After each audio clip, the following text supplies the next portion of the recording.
Hello guys, welcome back to my YouTube channel. Today we will discussing a new topic that is the ideal and non-ideal solution. Solution chapter का ये last topic है ideal और non-ideal solution. तो guys सबसे पहले हम लोग discuss करने जाएंगे आज ideal solution के बारे में और इस ideal solution में आप छोटे से बात को याद रखना. ideal किसे आप कहते हो? आइडियल तो आप उसे कहोगे जो किसी चीज को फॉलो करेगा, कुछ अच्छी चीजों को जो फॉलो करता है दैट इज आइडियल, और जो उस चीज को फॉलो नहीं करता है दैट इज नॉन आइडियल. तो किसे फॉलो करता है सर, किसे फॉलो नहीं करता है? तो अगर कोई सॉल्यूशन रॉड्स लॉ के नियम को फॉलो करता है, follow the rods law, it is called ideal solution. Ideal solution कौन सा सॉल्यूशन हुआ? वो सॉल्यूशन जो रॉड्स लॉ को फॉलो कर दे वो हमारा आइडियल सॉल्यूशन होगा. दूसरी बात, इस आइडियल सॉल्यूशन से रिलेटेड वो हम लोग देखेंगे इंटरमॉलिक्यूलर इंटरेक्शन.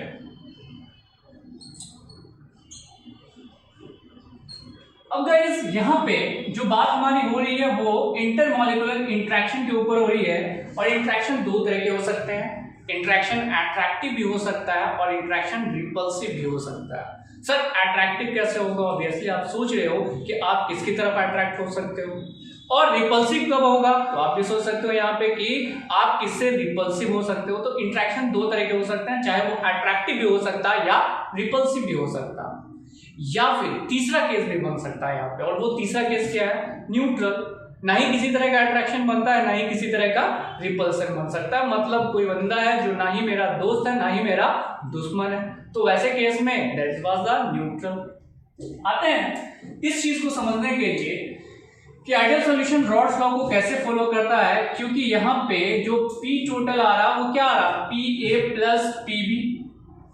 और गाइस यहाँ पे PA कैसे आप कैलकुलेट करोगे? You can calculate it PA naught into XA plus PB naught into XB, इस तरीके से.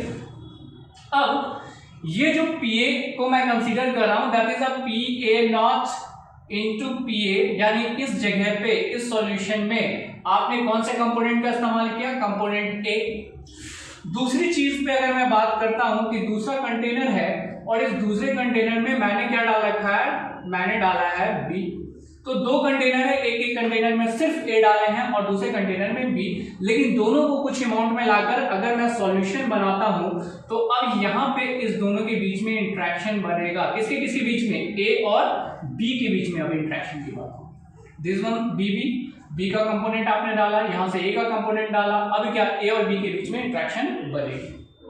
लेकिन गाइस ये जो आइडियल सॉल्यूशन मैं बात कर रहा हूं, आइडियल सॉल्यूशन में इंटरमॉलिक्यूलर इंटरेक्शन पे अगर मैं बात करता हूं कि B और B का जो इंटरेक्शन था, A और A का जो इंटरेक्शन था वो इक्वल होगा किसके? A और B के. ध्यान देना यहाँ पे A और A का जो इंटरेक्शन है और B और B का जो इंटरेक्शन है, मतलब प्योरेस्ट फॉर्म जो इंटरेक्शन है वो इंटरेक्शन कहीं ना कहीं बराबर है किसके? A और B के इंटरेक्शन से.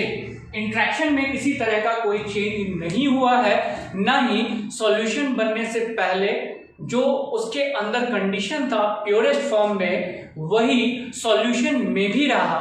तो there is a no change in their interaction. अब एक चीज पे ध्यान देना, वो ये है कि इंटरेक्शन में किसी तरह का कोई बदलाव नहीं आ रहा है A B में और A में और B B में.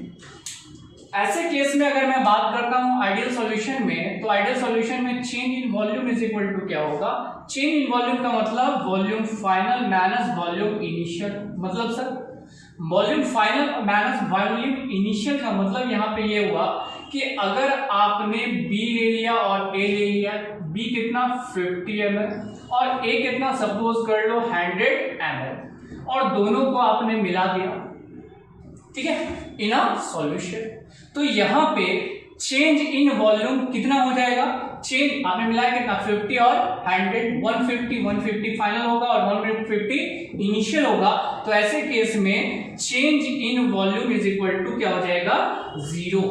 मतलब ना वॉल्यूम बढ़ेगा ना वॉल्यूम घटेगा. तो सर ऐसा ही होता है, हमेशा ऐसा हम लोग देखते हैं कि अगर 1 लीटर दूध है उसमें 1 लीटर पानी मिला दिया जाए तो वो ऑब्वियसली 2 लीटर बन जाएगा। लेकिन मैं बता दूं कि इसी की वजह से जो नन आइडियल सॉल्यूशन का जो कॉन्सेप्ट आपके सामने उभर के आता है वहां ऐसा नहीं होगा।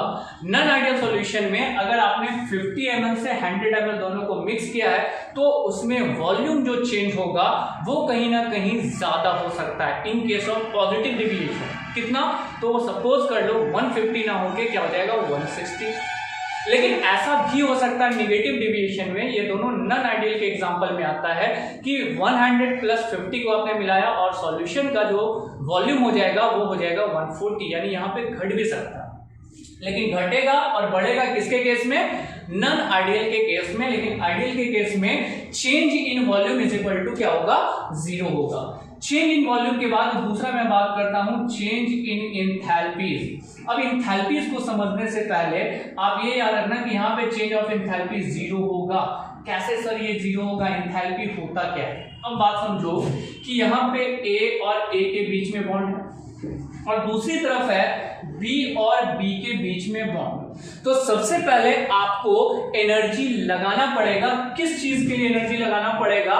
इसके बॉन्ड को तोड़ने के लिए। आप क्या करोगे? घर से अपने एनर्जी दोगे ताकि ये बॉन्ड टूटे। तो सर उसमें नहीं देंगे, वहां भी आपका एनर्जी लगेगा। क्या चीज के लिए? इसको तोड़ने के लिए। तो बॉन्ड डिसोसिएशन में आपकी एनर्जी लगेगी, दैट इज एक्सपेंसिव। तो जब कभी भी आपने एनर्जी लगाया, मान के चलो यहाँ आपने कितना लगाया 20 जूल एनर्जी को तोड़ने में, वैसे ही यहाँ पे आपने कितना लगाया 30 जूल। किस चीज के लिए? एनर्जी को तोड़ने में। आपने 30 जूल इसमें लगा दिया, 20 जूल इसमें लगा दिया, ये दोनों डिसोसिएट कर गया। टोटल आपका जो एनर्जी एक्सपेंस आया उसको याद रखना, कितना आया 50। दोनों के बॉन्ड को तोड़ने में आपका कितना लगा? 50 जूल लगा। लेकिन अब क्या होगा? A किसके साथ बॉन्ड बनाएगा? B के साथ। और B किसके साथ बॉन्ड बनाएगा? A के साथ। अब जब नया बॉन्ड का फॉर्मेशन होगा तो ये एनर्जी एब्जॉर्ब नहीं बल्कि एनर्जी रिलीज करेगा। मतलब यहां पे एनर्जी निकलेगा, लेकिन कितना एनर्जी निकल रहा? 25 जूल। कितना एनर्जी निकला? 25 जूल निकला यहां से। ऑब्वियसली है कि जब यहां पे एक ए बी बना तो एक और बनेगा, यहां पर से फिर से एनर्जी इतना ही निकलेगा, तो 2 टाइम्स हो जाएगा इंटू 2, तो टोटल कितना हो जाएगा 50 जूल। अब देखो पहले आपने कितना एनर्जी दिया था? 50 जूल दिया था, और जब ये बॉन्ड बना तो उतना ही एनर्जी वापस निकाल दिया। तो इनिशियल और फाइनल चेंज ऑफ एंथैल्पी क्या हो जाएगा? 0। जितना एनर्जी इसको बॉन्ड तोड़ने में लगा उतना एनर्जी ये क्या बॉन्ड फॉर्मेशन में रिलीज कर देगा। तो change of enthalpies ideal solution का क्या होगा? 0 होगा। आई होप ये बात आपको समझ में आ गई होगी। पहला तो इंटरमॉलिक्यूलर इंटरेक्शन में जो सॉल्यूशन का इंटरमॉलिक्यूलर इंटरेक्शन होगा वो बराबर होगा किसके? प्योरेस्ट फॉर्म के। दूसरी चीज change in volume is equal to 0। यहाँ पे चेंज इन वॉल्यूम ना ही बढ़ेगा ना ही चेंज इन वॉल्यूम घटेगा। चेंज इन एंथैल्पी भी इस केस में क्या होगा? 0 होगा। लेकिन इस दोनों के अलावा एक चीज पे और मैं डिस्कस कर लेता हूं, इस पे जल्दी से आप स्क्रीनशॉट ले लो। हो गया?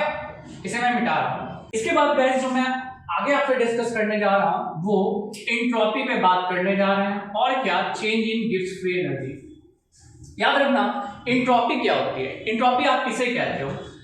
एंट्रोपी कहलाती है रैंडमनेस के बारे में। एंट्रोपी मतलब एस। और एंट्रोपी जब भी हम लोग निकालते हैं तो पार्टिकुलर एंट्रोपी नहीं कैलकुलेट कर सकते हैं। Always you can calculate change in entropy. हमेशा एंट्रोपी में जो बदलाव हुआ वो आप कैलकुलेट कर सकते हो। एंट्रोपी क्या होती है? रैंडमनेस इसे कहते हैं। एंट्रोपी मतलब रैंडमनेस। रैंडमनेस मतलब मैं अभी खड़ा हूं और खड़ा होने के बाद 5 मिनट के बाद with time interval we can move.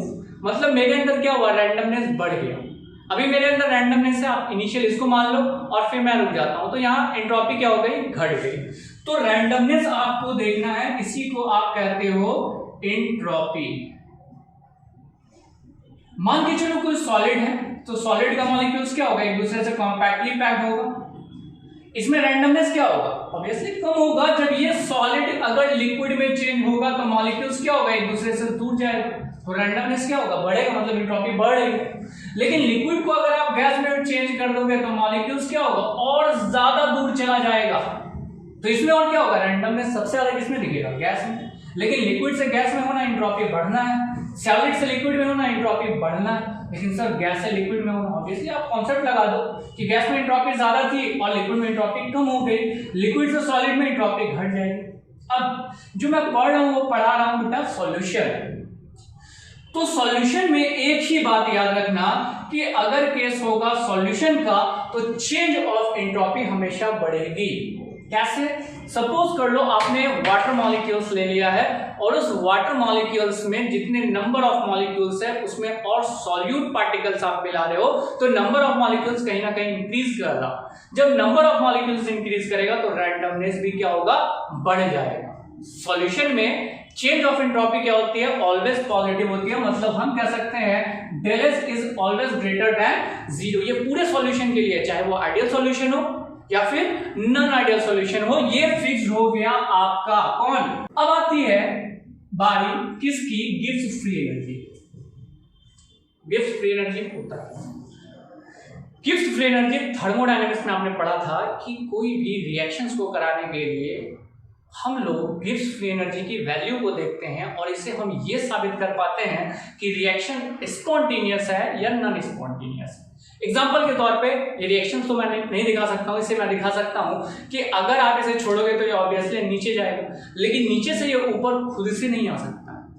मतलब ऊपर से नीचे आना ये स्पॉन्टेनियस प्रोसेस है, लेकिन नीचे से ऊपर जाना ये नॉन स्पॉन्टेनियस प्रोसेस है।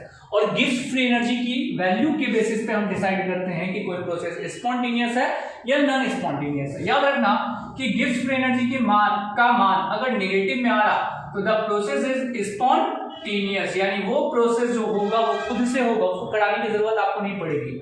लेकिन जिसमें गिब्स फ्री एनर्जी का मान पॉजिटिव में आ रहा वो क्या होगा? नॉन स्पॉन्टेनियस, मतलब वो खुद से नहीं होने वाला। तो इस बेसिस पे आप डिसाइड करते हो कि प्रोसेस कैसा है, स्पॉन्टेनियस है या नॉन स्पॉन्टेनियस है। तो गाइस ऐसे केस में डेल जी का मान जो होता है वो नेगेटिव में रहता है, मतलब लेस देन जीरो रहता है। ये फिक्स्ड हो गया इन एनी सॉल्यूशन के लिए। किसी भी सॉल्यूशन के लिए चेंज ऑफ एंट्रोपी क्या होगी? पॉजिटिव होगी। और किसी भी सॉल्यूशन के लिए गिब्स फ्री एनर्जी क्या होगी? नेगेटिव होगी, चाहे वो आइडियल सॉल्यूशन हो या नॉन आइडियल सॉल्यूशन हो। यहां तक तो गाइस बात रहा अब तक हमारे किसके ऊपर? आइडियल सॉल्यूशन के ऊपर। तो आइडियल सॉल्यूशन में जो मुख्य बातें हमने देखी है या हमने जो सीखा है उन सब के अलावा अगला जो मैं बात करने जा रहा हूं आपसे वो ग्राफिकली बात करने जा रहा है।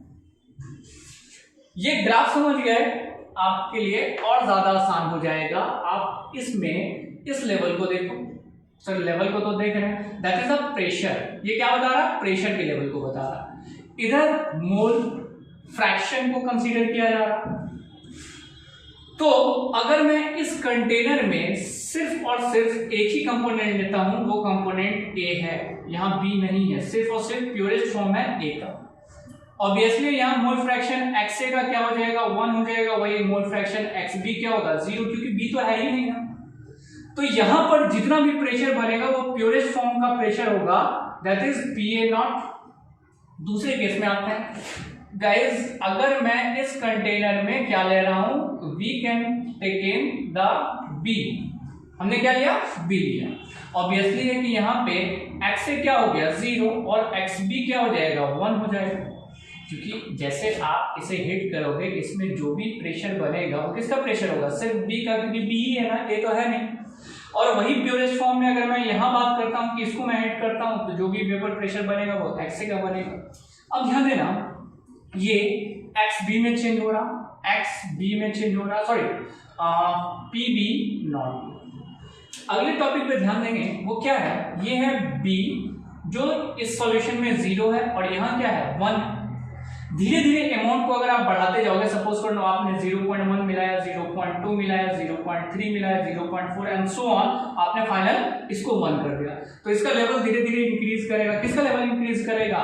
XB2 XB1। और ये आपका हो जाएगा PB जो होगा PB नॉट इंटू XB के बराबर। जितना XB होगा उतना से मल्टीप्लाई कर देंगे, PB नॉट इंक्रीज करेगा।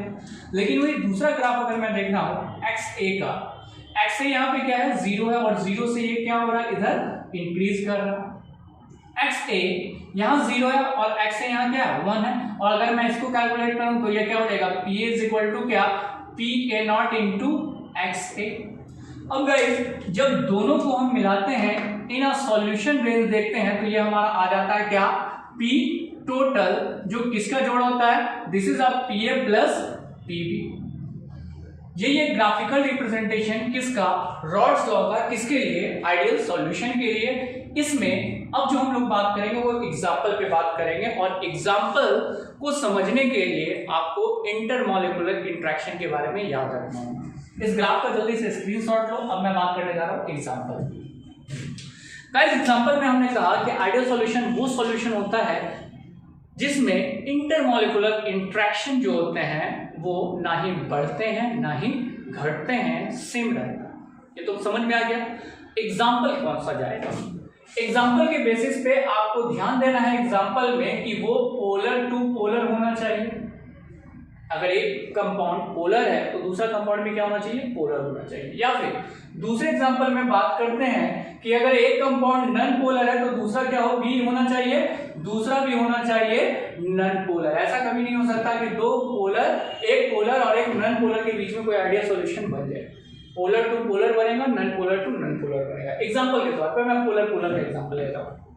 सपोज कर लो कि मैंने ले लिया मिथाइल एल्कोहल और इसको हमने ऐड कर दिया किसके साथ, इथाइल एल्कोहल के साथ।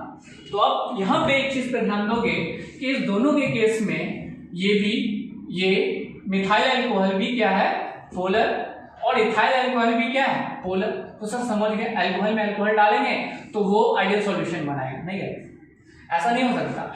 अगर मैं यही एग्जांपल में चेंज कर दूं, ये एल्कोहल है, कौन सा एल्कोहल, मिथाइल एल्कोहल, और दूसरा इसको मिला दूं किसके साथ, प्रोपाइल एल्कोहल के साथ, तो यहां ध्यान दो बोथ आर पोलर, लेकिन पोलरिटी में एक बहुत बड़ा चेंजेस आ गया।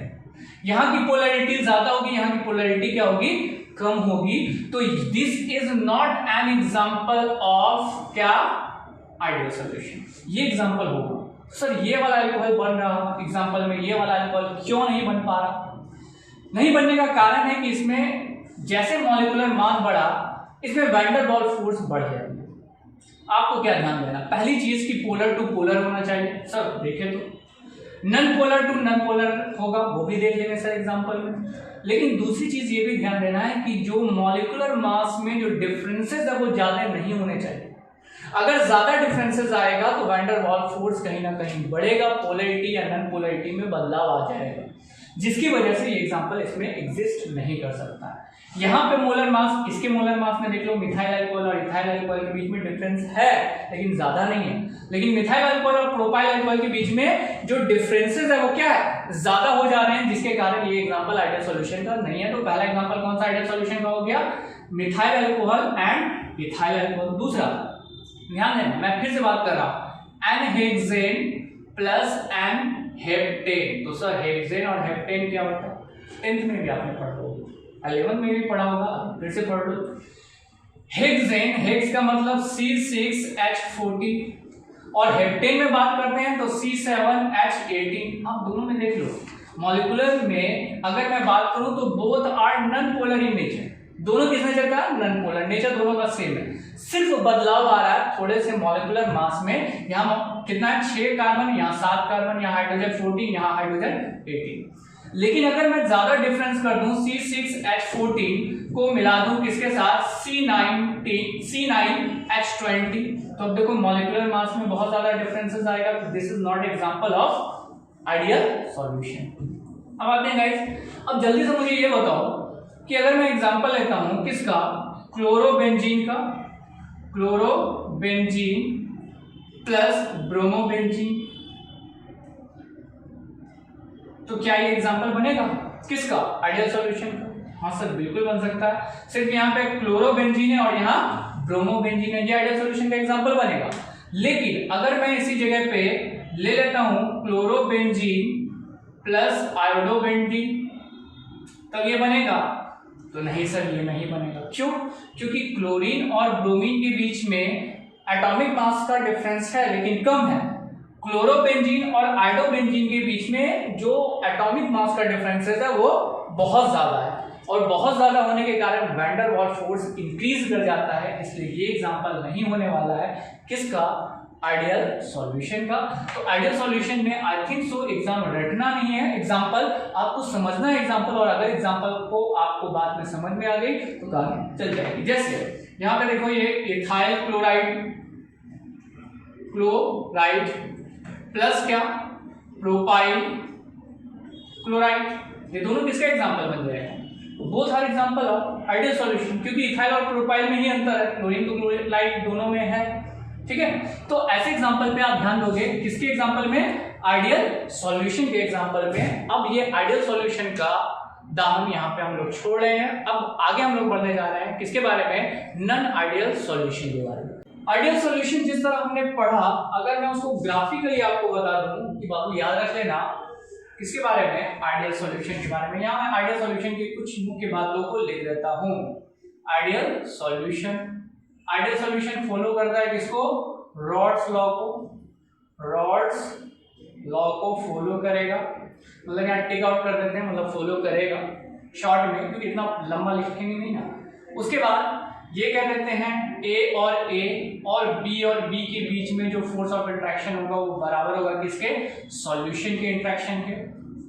तीसरी बात ये कि change in volume is equal to 0 होगा और change of enthalpy is equal to 0 होगा। इसके बाद तो आपको साथ याद है कि एंट्रोपी ऑलवेज क्या होता है, नॉट ग्रेटर देन 0 होगा, और गिब्स फ्री एनर्जी क्या होगा, लेस देन 0 होगा। किसमें, आइडियल सॉल्यूशन। आइडियल सॉल्यूशन के बाद अगला हम लोग बात करने जा रहे हैं गाइस किसके बारे में, non ideal solution. Non ideal solution वो सॉल्यूशन है जो रॉड्स लॉ के नियम को फॉलो नहीं करते हैं, वो है नॉन आइडियल सॉल्यूशन। तो पहली बात तो सर हमको मिल गई इसको लेकर के नॉन आइडियल सॉल्यूशन को, कि डज नॉट फॉलो, यहाँ जगह लिख देते हैं, does not follow rods law, does not follow rods law. और रॉड्स के बेसिस में हमने आपको ये बताया था कि यहाँ पे जो होगा P total is equal to क्या होगा, PA प्लस PB। लेकिन अगर मैं नॉन आइडियल सॉल्यूशन पे बात कर रहा हूं तो यहाँ पे कहता है कि P total does not equal to PA plus PB। अगर कोई चीज किसी के इक्वल नहीं हो रहा तो आप एक्सपेक्ट क्या कर सकते हो, क्या हो रहा होगा, चाहे तो वो ज्यादा हो रहा होगा, चाहे तो वो कम हो रहा होगा। तो अगर इसके केस में आपको ज्यादा का भी मिल सकता है और इसके केस में आपको कम का भी मिल सकता है, और अगर गाइस ज्यादा का मिलेगा तो उससे आप कहोगे पॉजिटिव डेविएशन। क्या नाम दोगे, पॉजिटिव डेविएशन। कब, जब टोटल प्रेशर इसका ज्यादा हो जाएगा किससे, PA प्लस PB। एग्जाम्पल के तौर पे सोचो, PA प्लस PB को आपने कैलकुलेट कर निकाला और निकाल कर आया क्या, X, और टोटल प्रेशर आप मेजर कर रहे हो, क्या कर रहे हो, टोटल प्रेशर मेजर कर रहे हो, तो टोटल प्रेशर का जो मेजरिंग वैल्यू आ रही है वो क्या आ रही है, ज्यादा आ जा रहा है, किससे, कैलकुलेट वैल्यू से। तो ऐसे केस में आप इसको क्या बोलोगे, पॉजिटिव डेविएशन, कहीं ना कहीं ज्यादा हो जा रहा। एग्जांपल के तौर पे अगर मैं बात करूं, P total is greater than PA plus PB। लेकिन वही अगर मैं पॉजिटिव डिविएशन के बाद सेकंड में बात करता हूं किसके बारे में, नेगेटिव डिविएशन के बारे में, सबको पढ़ेंगे। पॉजिटिव डिविएशन और दूसरा कौन सा, नेगेटिव डिविएशन। नेगेटिव डिविएशन में क्या होगा, ये होगा कि P total is less than PA plus PB। अब आ जाओ बात कर क्या, हमने यहां पर एक सॉल्यूशन बनाया, नॉन आइडियल सॉल्यूशन है ये, A और B को मिला करके, और हमने यहाँ पे मेजर कर लिया प्रेशर। हमने यहाँ पे P टोटल प्रेशर मेजर किया। सर क्यों, क्योंकि बाबू यहाँ सॉल्यूशन बना रहे हैं ना, तो A और B दोनों है, और जब A तो और B दोनों है तो टोटली प्रेशर ना मिलेगा। आपका टोटल प्रेशर आया कितना, 0.5 atm आ रहा।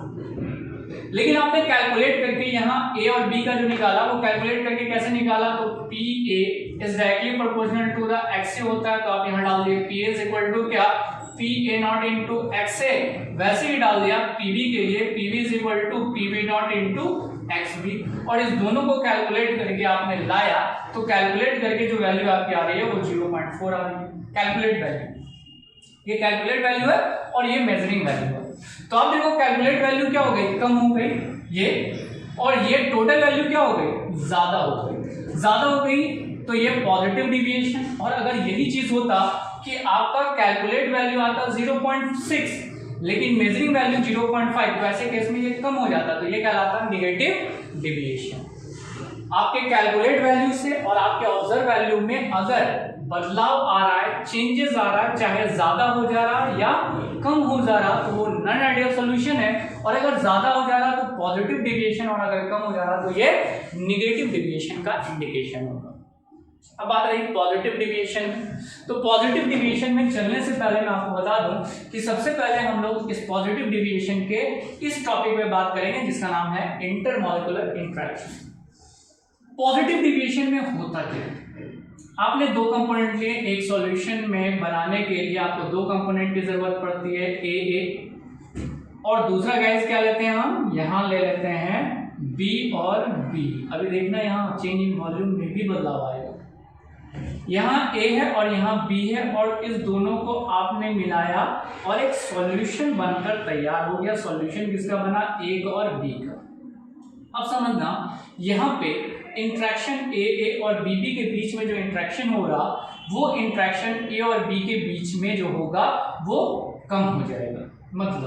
मतलब ये है ए और बी दोनों एक दूसरे से इंट्रैक्ट किया हुआ था लाइक दिस। ए का इंट्रैक्शन ये था और बी का भी इंट्रैक्शन यही था, लेकिन जैसे हमने इसको सॉल्यूशन में डाला तो सॉल्यूशन में इंट्रैक्शन ए बी का बना, लेकिन क्या ज्यादा अट्रैक्टिव नहीं बना, बल्कि थोड़ा सा रिपल्सिव नेचर का हुआ, थोड़ा ज्यादा दूर पे बना। अब फिर से बात सुनो, मैंने इसे समझाने के लिए फिर से एक कॉन्सेप्ट ले लिया कि ए और बी के बीच में इंट्रैक्शन है और ए के बीच में भी इंट्रैक्शन है, लेकिन ये दोनों अट्रैक्टिव नेचर का दिखा रहा। लेकिन जैसे आपने इसको सॉल्यूशन में डाला तो ए और बी के बीच में इंट्रैक्शन हो रहा है, लेकिन अट्रैक्टिव कम रिपल्सिव ज्यादा, अट्रैक्टिव कम रिपल्सिव ज्यादा। जो इंट्रैक्शन था वो इंट्रैक्शन कहीं ना कहीं क्या हो गया, यहाँ पे बढ़ गया। और मॉलिक्यूल्स क्या होगा, एक दूसरे से दूर जाना पसंद करेगा। अब जब दूर जाना पसंद करेगा तो ऑब्वियसली है कि ये बॉन्ड इसको गैस बनने पे ज्यादा मजबूत करेगा, और ज्यादा एस्पेक्ट वैल्यू से ज्यादा गैस बनेगा तो ये क्या होगा, टोटल प्रेशर बढ़ा हुआ नजर आएगा। नहीं समझे, एक बार फिर से सपोज कर लो कि ए और बी के बीच में जो इंट्रैक्शन है वो इंट्रैक्शन एक्स है और इसके साथ भी क्या एक्स है, और ये इंट्रैक्शन जब ए और बी को मिलाते हैं तो अट्रैक्शन नहीं बल्कि रिपल्शन शो कर देना चाहता है कि ए को बोलेगा चलो भाग जाओ, बी बोलेगा तुम भाग जाओ, दोनों के बीच में झगड़ा होना स्टार्ट हो गया। तो जब दोनों के बीच में जब झगड़ा होना स्टार्ट हो जाएगा तो ए और बी एक दूसरे से दूर जाना चाहेगा, और जब दूर जाएगा तो मॉलिक्यूल्स क्या बनाएगा, मॉलिक्यूल्स गैसेस स्टेट में बनने का कोशिश करेगा, और जब ये गैस का फॉर्मेशन करेगा तो टोटल प्रेशर ऑब्वियसली क्या होगा, ज्यादा होगा कैलकुलेट वैल्यू से। तो ऐसे केस में पॉजिटिव डिविएशन होगा। अब मैं अगर इसके एक चीज के बारे में बात करूं कि चेंज इन वॉल्यूम आपको क्या दिखेगा इसके केस में, पॉजिटिव डिविएशन के केस में, आप खुद सोचो कि ये मॉलिक्यूल्स इतना है, ठीक है, लेकिन जब हम दोनों को मिला रहे हैं, मान के चलो ये 50 ml और ये 100 ml मिलाएंगे तो क्या होगा, चेंज इन वॉल्यूम वही 150 बनेगा या फिर ज्यादा और कम होगा। मैंने क्या बताया, मॉलिक्यूल्स ए का इंट्रैक्शन ये है, बी का इंट्रैक्शन भी यही है, लेकिन जब ए और बी को जब हमने मिलाया तो ए कहता है बी से कि तुम दूर हमसे जाओ, और बी कहता है ए से कि हम जो है या फिर तुम जो है हमसे दूर जाओ, तो दोनों एक दूसरे से दूर जाएगा तो वॉल्यूम क्या होगा, यहाँ बढ़ेगा या घटेगा, ऑब्वियसली है कि चेंज इन वॉल्यूम यहाँ पे ग्रेटर देन 0 होगा, यानी वॉल्यूम यहाँ बढ़ेगा किसमें, पॉजिटिव डिविएशन में। मतलब 100 + 50 ml अगर आप मिलाते हो तो यहाँ चेंज इन वॉल्यूम 160 ml हो सकता है। चेंज इन वॉल्यूम को हमने डिसाइड कर लिया, और इस केस में पॉजिटिव डिविएशन के बारे में अगर मैं बात करूं, पी टोटल में हो क्या रहा है, ए और ए के बीच में जो इंट्रैक्शन है और बी के बीच में इंट्रैक्शन है, जो अट्रैक्टिव इंट्रैक्शन है वो क्या होगा, ज्यादा होगा, किससे, ए और बी से। तो सर इसमें बता रहे थे कि ज्यादा हो जाएगा वॉल्यूम ज्यादा होगा। हम बात क्या कर रहे हैं, इंट्रैक्शन के बारे में, लगाव के बारे में, अट्रैक्शन के बारे में, और अट्रैक्शन ए और ए में ज्यादा है, बी में ज्यादा है, लेकिन जैसे वो सॉल्यूशन बनाया, सॉल्यूशन भी ए और बी के बीच में इंट्रैक्शन है, लेकिन इंट्रैक्शन यहाँ पे ज्यादा नहीं है बल्कि कम है। वो इंट्रैक्शन कम होने के कारण वो ज्यादा हो गया। क्या ज्यादा हो गया? वॉल्यूम ज्यादा हो गया और वो ज्यादा गैसियस फॉर्म में एक्सर्ट करना स्टार्ट करेगा। ये समझ में आ गया होगा आपको इंट्रैक्शन। अगर इंट्रैक्शन समझ में आ गया तो जस्ट अभी मैंने बताया कि चेंज इन वॉल्यूम क्या होगा? ग्रेटर देन 0, 0 से ज्यादा होगा ना। उसके बाद अगर बात करते हैं चेंज ऑफ इंथैल्पी, इंथैल्पीज क्या होगा? आप खुद सोचो कि यहाँ ए है और यहाँ क्या है? बी है, तो ए के बीच में क्या बन रहा? बॉन्ड। ये बॉन्ड स्ट्रॉन्ग है, छोटा है, ठीक है, अट्रैक्शन ज्यादा है, तो इसको तोड़ने में ज्यादा एनर्जी लगेगा। बी को भी तोड़ने में क्या होगा? एनर्जी ज्यादा लगेगा। लेकिन अब जो बनेगा ए और बी के बीच में बॉन्ड, वो ज्यादा स्टेबल बॉन्ड नहीं है क्योंकि अट्रैक्शन नहीं है, यहाँ रिपल्सन है। तो ऐसे केस में इसका जो मान आएगा डेल एच का मान वो पॉजिटिव होगा, और पॉजिटिव होगा तो आप क्या कर सकते हो? Greater than 0। और ये ग्रेटर देन 0 जो हो रहा है उसको समझो आप, ए और ए के बीच में बॉन्ड है और बी के बीच में बॉन्ड है। ए और ए के बीच में बॉन्ड तोड़ने में आपने लगाया 50 जूल और बी के बीच में बॉन्ड तोड़ने में आपने लगाया 30 जूल। चलिए बॉन्ड टूटा यहां से, सर बॉन्ड टूटा यहां से, यहां ज्यादा एनर्जी क्यों लगा? 50 यहां क्यों लगा? 30 क्यों लगा? इसलिए क्योंकि बॉन्ड कहीं ना कहीं ज्यादा स्ट्रॉन्ग है, अट्रैक्टिव है तो स्ट्रॉन्ग हो गई। अब जो बॉन्ड बना वो ए बी को भाग रहे और ए बी को क्या कर रहा? रिपेल कर रहा। ए बी के साथ मिलेगा, फिर ए बी के साथ बॉन्ड तो बनाएगा, लेकिन क्या अट्रैक्टिव वाला नहीं बल्कि रिपल्सिव वाला। और जब रिपल्सिव वाला बनाएगा तो यहाँ पे जो ये अपना एनर्जी रिलीज करेगा वो कंपैरेटिवली क्या होगा? कम होगा। ए और बी ने दोनों ने मिलकर के एनर्जी बनाया, लेकिन कितना? यहाँ पे मात्र 30 जूल रिलीज हुआ और यहाँ पर भी क्या हो गया? 30 जूल रिलीज हुआ। तो टोटल आपका कितना आया? 60 जूल आया और लगा कितना? 50 और प्लस 30 80। तो सर ये पॉजिटिव कैसे आया ये समझा दो आप, मैं समझा देता हूँ। इसके लिए आपको थर्मोडायनेमिक्स के लिए एक चीज याद रखना पड़ेगा, सिस्टम और सराउंडिंग। याद है?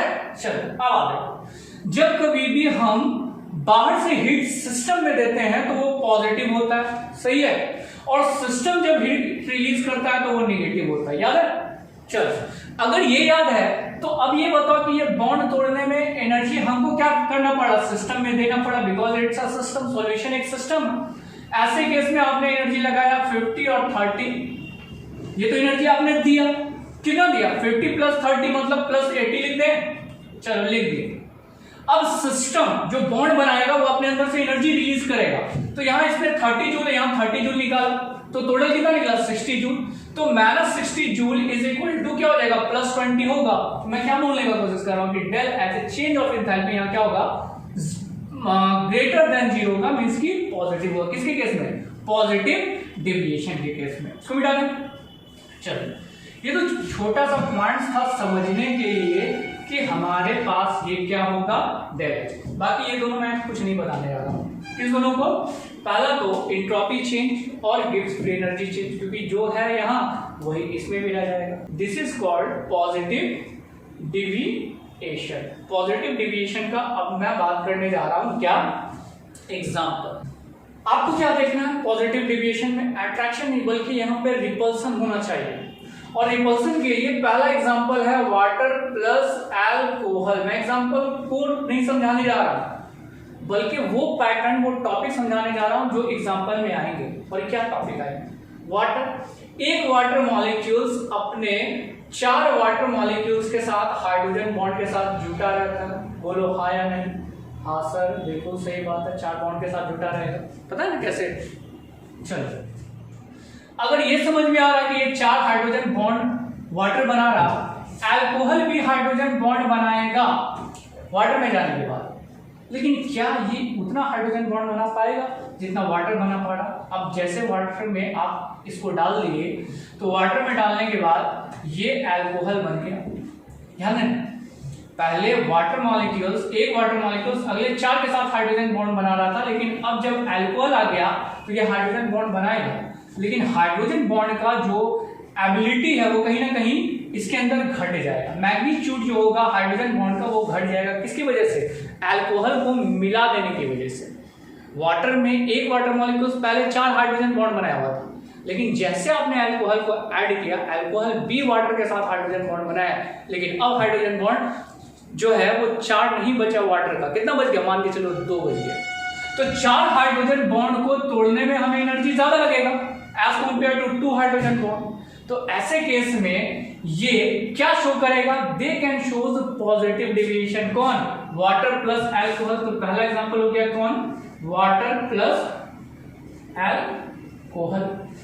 दूसरे एग्जांपल में बात करेंगे, इसको मिटा देते हैं। सेकंड एग्जांपल हो जाएगा आपका जिसमें आप लिखोगे वाटर प्लस मिथाइल अल्कोहल। तो सर यहाँ ऊपर अल्कोहल लिख ही दिए थे, मिथाइल अल्कोहल और इथाइल अल्कोहल कर दो, वाटर प्लस इथाइल अल्कोहल। कोई आपसे सवाल ये पूछ दे कि वाटर प्लस इथाइल अल्कोहल या वाटर प्लस मिथाइल अल्कोहल को अगर आप मिलाते हो तो ये पॉजिटिव डेविएशन क्यों शो करता है? Why they can cause the positive deviation when the water and ethyl alcohol get soluted? अगर आपने सॉल्यूशन बनाया इस दोनों का तो ये पॉजिटिव डेविएशन क्यों शो कर रहा है?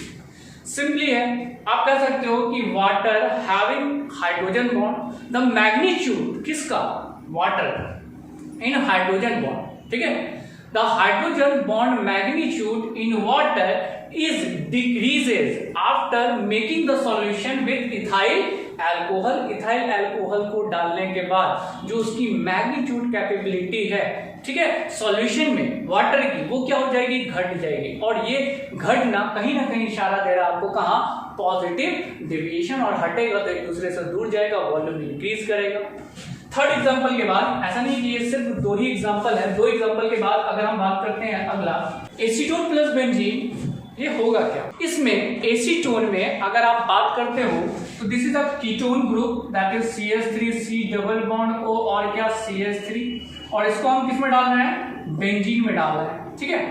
तो ये एक दूसरे को अट्रैक्ट करेगा या रिपेल करेगा, यहाँ तो बात रही हाइड्रोजन बॉन्ड की, लेकिन एसीटोन और बेंजीन में अट्रैक्शन देखना कि वो अट्रैक्टिव नेचर का या रिपल्सिव नेचर का। ऑब्वियसली है कि मॉलिक्यूल्स में किसी तरह का कोई अट्रैक्शन नहीं दिखेगा, बल्कि क्या दिखेगा, रिपल्सन दिखेगा। और जब ये रिपल्सन शो करेगा तो ऑब्वियसली है ये क्या शो करेगा, पॉजिटिव डेविएशन। एसीटोन को अगर आप अल्कोहल भी डाल देते हो, मान के चलो एसीटोन और इथाइल अल्कोहल, मैं एक और एग्जांपल कर देता हूं, एसीटोन प्लस इथाइल अल्कोहल, ये भी क्या शो करेगा, पॉजिटिव डेविएशन शो करेगा। गाइस ये तो कुछ एग्जांपल हैं, अब आप एग्जांपल को समझ सकते हो कि ये पॉजिटिव डेविएशन क्यों शो कर रहा है। पॉजिटिव डेविएशन के बाद अगला हमारा टॉपिक है जिसका नाम है नेगेटिव डेविएशन। नेगेटिव डेविएशन में आप समझ लो पी टोटल जो होगा वो लेस देन क्या होगा, पीए प्लस पीबी के जोड़ के। टोटल प्रेशर में अगर मैं बात करता हूं कि ए और ए के बीच में जो इंटरेक्शन है और बी और बी के बीच में जो इंटरेक्शन है वो क्या हो जाएगा, लेस देन हो जाएगा किसके, ए और बी के बीच के इंटरेक्शन में। मतलब ए और ए के बीच में भी इंटरेक्शन था और बी के बीच में इंटरेक्शन था, लेकिन ए और बी को आपने जैसे मिलाया, इसमें इंटरेक्शन पहले के कंपेयर में अब क्या हो जाएगा, ज्यादा इंटरेक्शन हो जाएगा। अब ज्यादा इंटरेक्शन हो जाएगा तो आप हीट तो दे रहे हो, लेकिन मॉलिक्यूल्स एक दूसरे को वेपर में बनने नहीं देगा, जिसके कारण एक्सपेक्टेड वैल्यू या कैलकुलेटेड वैल्यू जो आपका आएगा उससे कम आएगा टोटल वैल्यू। क्यों टोटल वैल्यू आ रहा, क्योंकि जो आपने सॉल्यूशन बनाया है उस दोनों के बीच में अट्रैक्शन ज्यादा हो गया। किससे कंपेयर से, प्योर फॉर्म के कंपेयर से अट्रैक्शन ज्यादा हो गया, तो वो एक दूसरे से अलग नहीं होने देगा, और जब अलग नहीं होने देगा तो टोटल प्रेशर क्या होगा, आपको कम नजर आएगा। अब बात समझो कि अगर मैं इसे इस तरह लिखता हूं कि ए और ए के बीच में इंटरेक्शन ये है और बी के बीच में इंटरेक्शन ये है, और ए और बी के बीच में इंटरेक्शन क्या हो गया, बढ़ गया, और जब बढ़ गया तो वॉल्यूम क्या होगा, चेंज इन वॉल्यूम पे हमको जवाब देना। जो मैं बात करूं यहाँ पे क्या होगा, चेंज इन वॉल्यूम क्या होगा, बढ़ेगा कि घटेगा, घट जाएगा ना। गुड, कैसे घटेगा, क्योंकि वॉल्यूम पहले ए और ए का यहाँ था, लेकिन जब ए बी को मिलाया तो अट्रैक्शन बढ़ गया, तो वॉल्यूम क्या हो जाएगा, ऑब्वियसली घट जाएगा। वॉल्यूम इज क्या हो जाएगा, लेस देन 0, यानी घटेगा। अब एंथैल्पी पे बात करते हैं, तो एंथैल्पी यहाँ पे क्या हो जाएगा, लेस देन 0 होगा। कैसे आप ये एक्सपेक्ट करो, ये जो बॉन्ड है इस बॉन्ड को बनाने में इस बॉन्ड को जो तोड़ने में आपको एनर्जी कितना लगा, टोटल कर देते हैं, टोटल लगा 80 जूल। लेकिन जब ये बन रहा और ज्यादा छोटा बनना, क्योंकि अट्रैक्शन है, तो ये अपने अंदर से 2 मॉलिक्यूल्स बनेगा, नो डाउट, लेकिन ये अपने अंदर से जो एनर्जी निकालेगा वो कितना निकालेगा, 100 जूल। और जब कभी भी ये एनर्जी निकालता है तो नेगेटिव में, और ये एनर्जी एब्जॉर्ब करता है तो पॉजिटिव में, यानी बॉन्ड तोड़ने में आपको एनर्जी देना पड़ेगा, और जब भी आपने एनर्जी दिया तो ये पॉजिटिव, और जब ये एनर्जी निकाला तो ये निगेटिव में जाएगा। क्लियर? ऐसे केस में डेल एच का मान क्या होगा? लेस देन 0 होगा। बाकी ये दो चीज तो आप जान रहे हो। डेल एच का मान क्या होगा यहाँ? वही, और डेल जी का मान भी वही। डेल एच क्या होगा? पॉजिटिव में, डेल जी क्या होगा? निगेटिव। ये हमेशा फिक्स होगा, इसमें कुछ नहीं करना। तो सर करना किसमें? बस इतना सा, ठीक है। इसके बाद है निगेटिव डेविएशन के एग्जांपल में बात करते हैं। ये निगेटिव डेविएशन के एग्जांपल में पहला क्या है?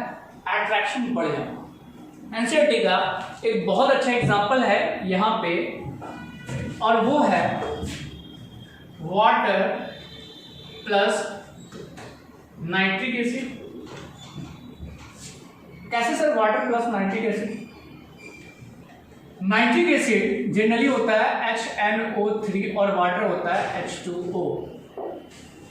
जैसे आप नाइट्रिक एसिड को वाटर में डालोगे, यहाँ पे क्या होगा कि अट्रैक्शन इस दोनों मॉलिक्यूल्स के बीच में क्या होंगे? बहुत ज्यादा हो जाएंगे, और अट्रैक्शन ज्यादा होगा तो ये वेपर क्या करेगा? कम बनाएगा, और जब वेपर कम बनाएगा तो टोटल प्रेशर घट जाएगा। तो पहला प्रयोग का एग्जांपल हो गया वाटर प्लस नाइट्रिक एसिड। दूसरे एग्जांपल में अगर मैं बात करूं तो वाटर प्लस हाइड्रोक्लोरिक एसिड, या फिर थर्ड में बात करूं water plus sulphuric acid. Fourth chloroform to diethyl ether. ये सारे एग्जांपल हो जाते हैं किसके? निगेटिव डेविएशन के। और निगेटिव डेविएशन क्या करता है उसको एक बार फिर से समझ लो। मैं एक एग्जांपल ले रहा हूं, ये फोर्थ वाला क्लोरोफॉर्म का, और क्लोरोफॉर्म को हमने किसमें डाल दिया? डाइइथाइल। अब यहां ध्यान देना, ये निगेटिव डेविएशन है तो अट्रैक्शन बढ़ जाएगा। किसका अट्रैक्शन बढ़ जाएगा? क्लोरोफॉर्म का। और ये क्लोरोफॉर्म का जो अट्रैक्शन बढ़ेगा किसके साथ बढ़ेगा? डाइइथाइल ईथर के साथ। तो ये सारे एग्जांपल आपको याद रखने हैं किसके बारे में? पॉजिटिव डेविएशन के बारे में और नेगेटिव डेविएशन के बारे में। ये आपका आइडियल और नॉन आइडियल सॉल्यूशन का एग्जांपल है, आप इसे स्क्रीनशॉट ले लो। आज के लिए हमारा वीडियो लेक्चर यहीं खत्म होता है। नेक्स्ट वीडियो के लिए बने रहिए हमारे साथ। Thank you.